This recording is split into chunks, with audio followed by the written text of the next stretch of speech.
Welcome back.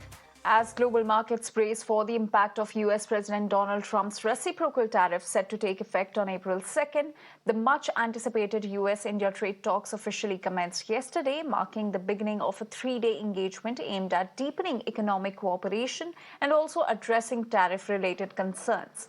A key objective of these discussions is to establish clear terms of reference that will shape the negotiation framework. Both sides are focusing on defining the overall schedule and timeline required to formulate a trade agreement that serves mutual interests. During this initial phase, negotiators are also working to finalize the terms of reference for the first segment of talks, laying the groundwork for subsequent discussions. Agreements reached at this stage are expected to be fully implemented by the fall, ensuring steady progress in bilateral trade relations. Notably, the US is pursuing a strategy of constructive engagement with India, setting it apart from the trade tensions it faces with other major economies, including China, Canada, and Mexico. External Affairs Minister S. Jaishankar said that India and the US are engaged in very active and intense trade discussions.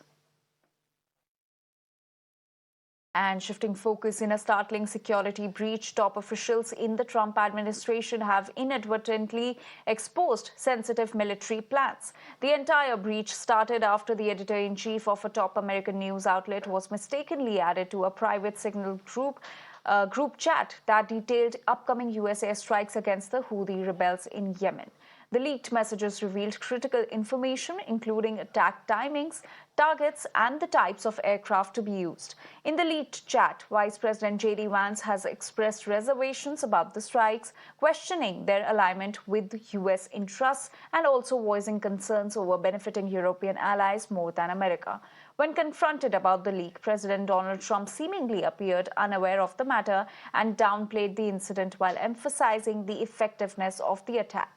Not just this, but the White House has also insisted that the leaked details of the Houthi strikes were not classified information. Well, I don't know about downplaying. The press upplays it. I think it's all a witch hunt, that's all. I think it's a witch hunt. I wasn't involved with it. I wasn't there, but I can tell you the result is unbelievable because the Houthis are looking to do something. They want to know, how do we stop? Can we have peace? The Houthis want peace because they're getting the hell knocked out of them. It's been very, very strong. The Houthis are dying for peace. They don't want this. It doesn't bother me. I don't know. I want to find if there's any mistake or if a signal doesn't work. It could be that signal is not very good. It's a company. Maybe it's not very good. I think we'd rather know about it now. There was no harm done because the attack was unbelievably successful that night, and it has been unbelievably successful every single night. Again, I would defer you to the Secretary of Defense's statement he put out this morning. There were various reasons he listed, things that were not included in that messaging thread that were not classified. And again, going back to the American public, do you trust the Secretary of Defense, who was nominated for this role, voted by the United States Senate into this role, who has served in combat, honorably served our nation in uniform? Or do you trust Jeffrey Goldberg, who is a registered Democrat and an anti-Trump sensationalist reporter? This president and this national security team are putting our national security and the American people first. We are not going to be lectured about national security and American troops by Democrats and the mainstream media who turned the other cheek when the Biden administration, because of their incompetence, left 13 service members dead in Afghanistan, and not a single person in the previous administration was held accountable for that.